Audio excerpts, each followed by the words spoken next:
Hello friends, स्वागत है आपका हमारे YouTube channel KJ study point में। हम यहाँ पर रीट लेवल सेकंड की पूरी साइंस यहाँ पे पढ़ाएंगे, जिसमें सबसे पहले हम बायोलॉजी स्टार्ट करने जा रहे हैं। तो आज से ये हमारी सीरीज़ स्टार्ट होगी। लगभग 1-1.5 महीने में पूरा विज्ञान का कोर्स हो जाएगा। रीड से पहले हम इसका रिवीजन भी कर लेंगे और महत्वपूर्ण सवाल भी कर लेंगे।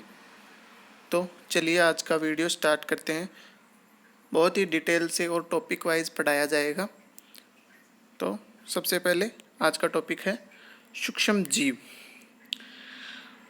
इसमें हम पढ़ेंगे सूक्ष्म जीवों के प्रकार, उन कौन कौन से सूक्ष्म जीव लाभदायक है और कौन कौन से हानिकारक है।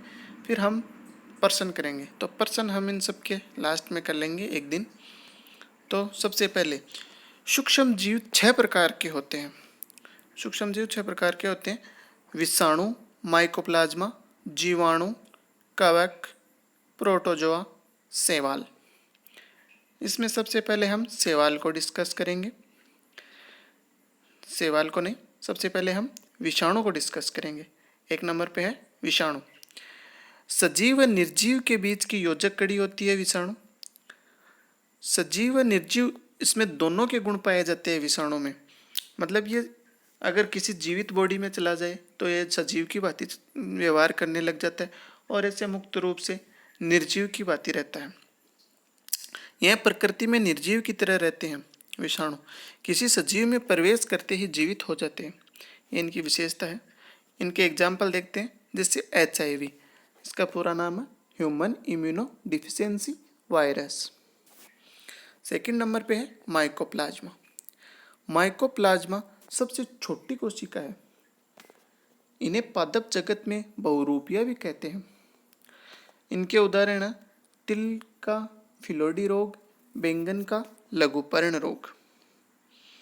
इसके बाद में नेक्स्ट 3 नंबर पे है जीवाणु। यह प्रोकैरियोटिक एक कोशिकीय जीव होता है, जीवाणु।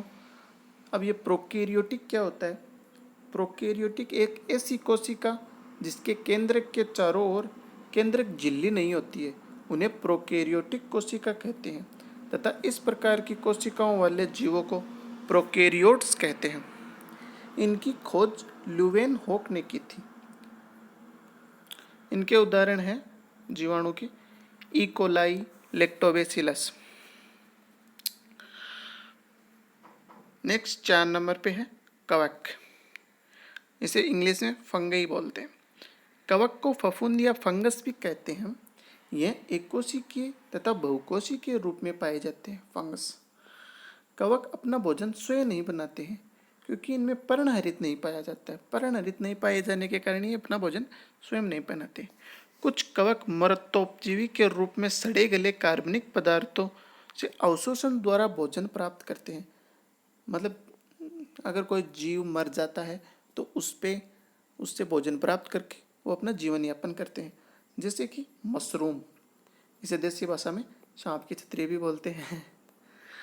कुछ कवक पादपों एवं जंतुओं पर परजीवी के रूप में पाए जाते हैं, जैसे गेहूं पर पक्सिनिया, ग्रेमिनिया, ट्रिटिसाई, इसे काला कीट रोग बोलते हैं। ये परजीवी के रूप में पाए जाते हैं। कुछ कवक शैवालों के बीच सहजीवी के रूप में भी रहते हैं, जैसे राइजोपस पाइथियम। सहजीवन के रूप में शैवालों पर निर्भर रहते हैं ये कवक। नेक्स्ट है प्रोटोजोआ। ये एक कोशिकीय जीव है। इनके उदाहरण है अमीबा और पैरामीश। नेक्स्ट क्वेश्चन, नेक्स्ट है 6 नंबर पे शैवाल। इसे इंग्लिश में एल्गी बोलते हैं। ये भी कवक की तरह एक कोशिकीय व बहुकोशिकीय होते हैं। इन्हीं के कारण तालाबों, नदियों, पोखरों, नालों आदि का पानी हरा दिखाई देता है। इनके उदाहरण हैं केलाइडोमोनास,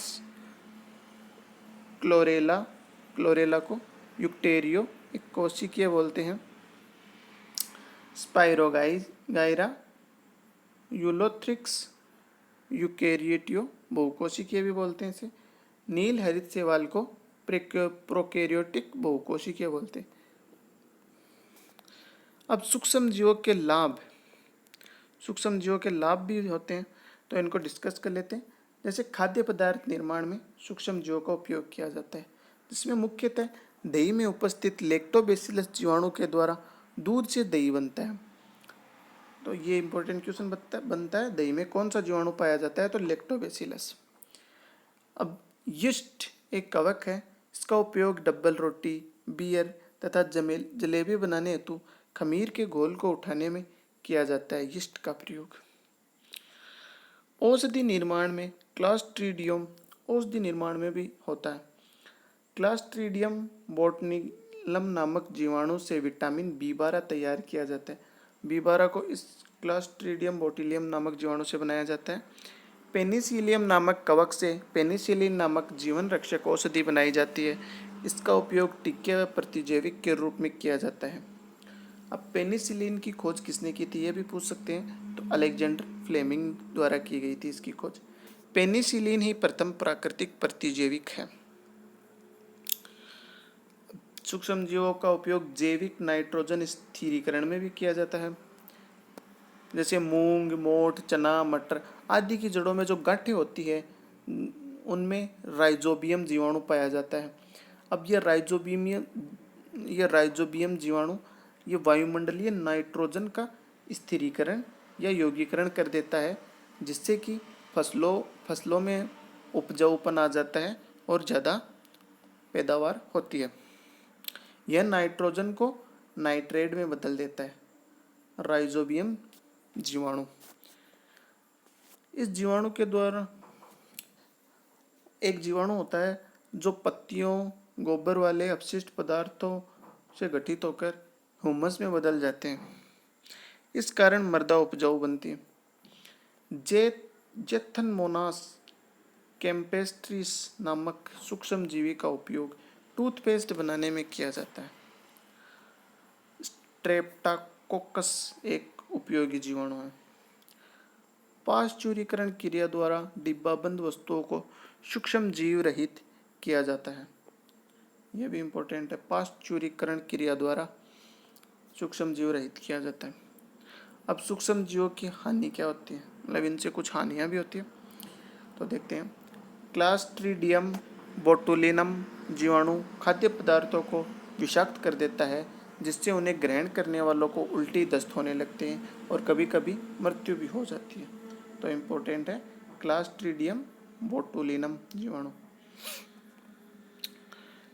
नींबू का केक्कर रोग जीवाणुजनित रोग है।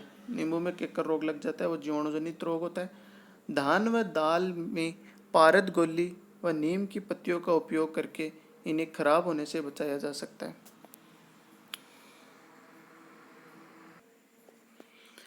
नेक्स्ट टॉपिक है मानव शरीर एवं स्वास्थ्य। मानव शरीर एवं स्वास्थ्य में सूक्ष्म जीवों से फैलने वाले रोग। सूक्ष्म जीवों से फैलने वाले रोग में विषाणुजनित रोग। विषाणुजनित रोग कौन से हैं? चेचक, खसरा, माम्स, इन्फ्लुएंजा, रेबीज, कफ, हेपेटाइटिस वायरस, पीलिया, पोलियो, डेंगू, एड्स। इनमें सीधा क्वेश्चन आ सकता है कि निम्न में से कौन सा रोग विषाणुजनित है, ऐसे पूछ सकता है और इनमें से नाम दे सकता है। अब जीवाणुजनित रोग भी डिस्कस कर लेते हैं। जीवाणुजनित रोग में टाइफाइड, गोनेरिया, निमोनिया, कुष्ठ रोग, क्षय रोग, खांसी, सिफिलिस, प्लेग जिसे काली मौत भी कहते हैं, डिप्थीरिया, हैजा, टिटनेस, ये मुख्य रूप से हैं जीवाणुजनित रोग में। नेक्स्ट है प्रोटोजोआ जनित रोग। प्रोटोजोआ जनित रोग में मलेरिया, पायरिया, कालाजार, पेचिस, निद्रा रोग आते हैं। कवक जनित रोग, दाद, खाज, खुजली, एथलीफुट, ये सभी कवक जनित रोग के अंतर्गत आते हैं। नेक्स्ट है अनुवांशिक रोग। अनुवांशिक रोगों में हीमोफीलिया, वर्णांधता, Down syndrome, Patau syndrome, Turner syndrome, ये अनुवांशिक रोग है। अब हमारे पाठ्यक्रम में ये सारे रोग तो है नहीं, हमारे पाठ्यक्रम में सिर्फ ये 5 रोग हैं: क्षय रोग, डिप्थीरिया, टाइफाइड, खसरा और हैजा। तो हम इन रोगों को विस्तार से देख लेते हैं। तो सबसे पहले है क्षय रोग। क्षय रोग जिसे तपेदी बोलते हैं और जिसे हम आम भाषा में टीबी का रोग भी बोलते हैं। यह रोग इस रोग के जीवाणु की खोज रॉबर्ट कोच ने की थी। क्षय रोग के यह रोग माइक्रोबैक्टीरियम ट्यूबरक्लोरोसिस नामक जीवाणु द्वारा होता है। ये इंपॉर्टेंट क्वेश्चन है। माइक्रोबैक्टीरियम ट्यूबरक्लोरोसिस नामक जीवाणु द्वारा होता है। इसके लक्षण देख लेते हैं। इसके लक्षणों में लगातार सर्दी व कफ तथा थूक के साथ रक्त निकलना। इसके उपाय हैं क्षय रोगी को थोड़ा परिवार से अलग रखें या अलग कमरे में रखें। इसे कहीं भी थूकने न दें और खांसते समय मुंह पर कपड़ा रखें। इसका उपचार है BCG का टीका। जब नवजात होता है, बच्चा होता है, उसी टाइम BCG का टीका लगता है और स्ट्रेप्टोमाइसिन का उपयोग किया जाता है। ये हो जाता है तब। और AMDT का सेवन तथा डोट्स के नियंत्रण में रहकर इसका उपचार किया जा सकता है। इसका इलाज संभव है। 2 नंबर है रोग हैजा। विब्रियो कोलेरी नामक जीवाणु से फैलने वाला रोग है हैजा। Vibrio cholerae. इसके लक्षण हैं उल्टियाँ होना, BP कम होना, जलीय दस्त, तेज प्यास लगना, आंखें अंदर धंस जाना तथा पेट व आंत में संक्रमण हो जाता है। इसके उपाय है टाइम टाइम पर ORS का घोल दीजिए रोगी को तथा चिकित्सक की सलाह से दवाएं भी दीजिए। अब नेक्स्ट है रोग है टाइफाइड, जिसे हम मियादी बुखार भी बोलते हैं। 3 नंबर रोग। यह रोग साल्मोनेला टाइफी नामक जीवाणु द्वारा होता है। इसका संचरण जल द्वारा होता है। इसके लक्षण है छोटी आंत में संक्रमण, प्रतिदिन सर दर्द, बुखार आना, कब्ज, धीमा हृदय स्पंद, जीभ के ऊपरी भाग में लाल चकत्ते हो जाना। ये इसके मुख्य लक्षण हैं टाइफाइड के। अब इसके उपाय हैं भोजन व जल को जितना शुद्ध रख सके रखें। स्वच्छता ही सबसे बड़ा उपाय है इसका। अब इसके उपचार देख लेते हैं। एम्पिसिलिन, क्लोरोमाइसिटिन, टाइफिवेक्सन, टाइफ्लिम 6 आदि का उपयोग किया जाता है इसके उपचार के लिए।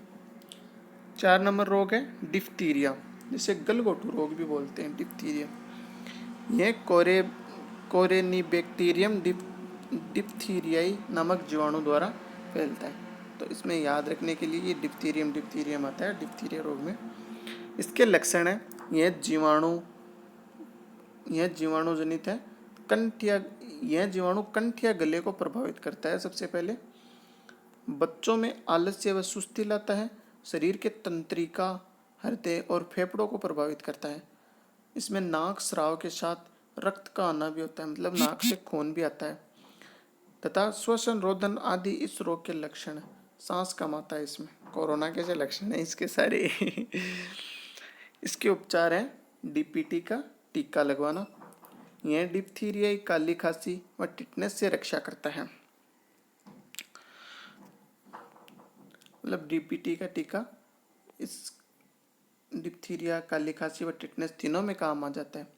एंटीबायोटिक दवाइयाँ भी यूज होती है, जैसे पेनिसिलिन तथा एरिथ्रोमाइसिन का उपयोग कर सकते हैं। नेक्स्ट है खसरा रोग। यह एक वायरस जनित रोग है। यह रूबेला वायरस से होता है।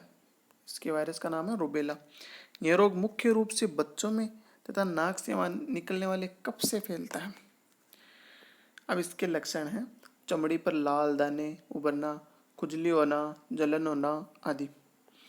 इसके उपायों में रोगी को अलग रखना व टीकाकरण करवाना।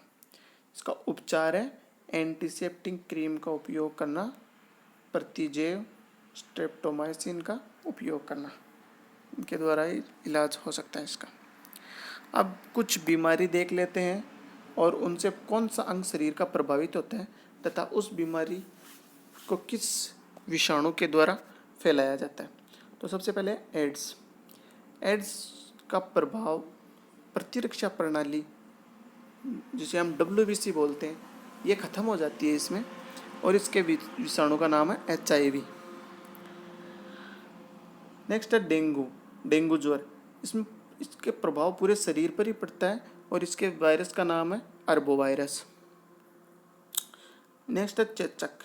इसका प्रभाव भी संपूर्ण शरीर पे पड़ता है और इसके वायरस का नाम है वेरियोला वायरस। नेक्स्ट है रेबीज। रेबीज जल आतंक भी बोलते हैं इस रोग को, क्योंकि इसमें जल से डर लगता है। इसका प्रभाव अंग है तंत्रिका तंत्र और इसके विषाणु का नाम है रेब्डो वायरस। नेक्स्ट बीमारी है सर्दी जुकाम। सर्दी जुकाम में प्रभावित अंग है नाक व गला। इसके वायरस का नाम है राइनो वायरस। ये पूछ सकते हैं, तो इन्हें भी याद कर लीजिए। अब देख लेते हैं हम अन्य कुछ महत्वपूर्ण रोग से संबंधित महत्वपूर्ण तथ्य। इनमें से भी एग्जाम में क्वेश्चन आ सकता है। तो सबसे पहले देखते हैं मलेरिया प्लाज्मोडियम। प्लाज्मोडियम की लार में उपस्थित मलेरिया प्लाज्मोडियम के द्वारा होता है। अब प्लाज्मोडियम कौन से के द्वारा? मादा एनफ्लीज मच्छर की लार में उपस्थित रोगजनक, मतलब ये मादा मच्छर के द्वारा ही फैलता है। यह प्रोटोजोआ जनित रोग है मलेरिया। रक्त में हीमोग्लोबिन की कमी से अरक्तता या एनीमिया रोग होता है, हीमोग्लोबिन की कमी से। चेचक के टीके की खोज एडवर्ड जेनर ने 1796 में की थी। एंटोरो वायरस सबसे छोटा वायरस है, ये क्वेश्चन भी आ सकता है। सबसे छोटा वायरस कौन सा है? एंटोरो वायरस। कुष्ठ रोग माइक्रोबैक्टीरियम लेप्री जीवाणु द्वारा होता है। कुष्ठ रोग। दस्त तथा पेचिस ई कोलाई जीवाणु द्वारा होता है। अग्नाशय में इंसुलिन हार्मोन का पर्याप्त स्राव नहीं होने के कारण मधुमेह रोग हो जाता है। मधुमेह इंसुलिन की कमी के कारण होता है, ऐसे भी याद रख सकते हैं आप। और ये इंसुलिन होता है वो अग्नाशय के द्वारा स्रावित होता है। मलेरिया में तिल्ली, जिसे स्प्लीन भी बोलते हैं, ये तिल्ली अंग प्रभावित होता है मलेरिया में। हीमोफीलिया तथा वर्णांधता दोनों आनुवांशिक रोग हैं। दोनों रोगों की वाहक महिला ही होती है।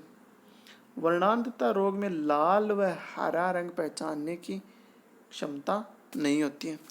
हीमोफीलिया रोग को शाही परिवार का रोग भी कहते हैं।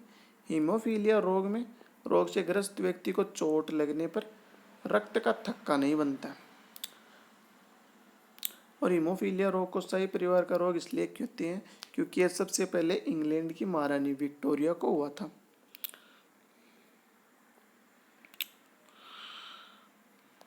हीमोफीलिया रोग से ग्रसित व्यक्ति को 30 मिनट से 24 घंटे तक रक्त का थक्का नहीं बनता है, जिससे मनुष्य की मृत्यु भी हो जाती है। तो आज के हमारे क्वेश्चन, आज का हमारा टॉपिक यहीं पे समाप्त होता है। अगर आपको वीडियो अच्छा लगे तो लाइक करें, चैनल को सब्सक्राइब करें। और अभी हम साइंस का नेक्स्ट वीडियो लेके आ रहे हैं, तो इस पे यहाँ पे पूरी रिट की साइंस करवाई जाएगी, रिट लेवल 2 की। तो हमारे साथ बने रहिए। Thank you. वीडियो देखने के लिए धन्यवाद।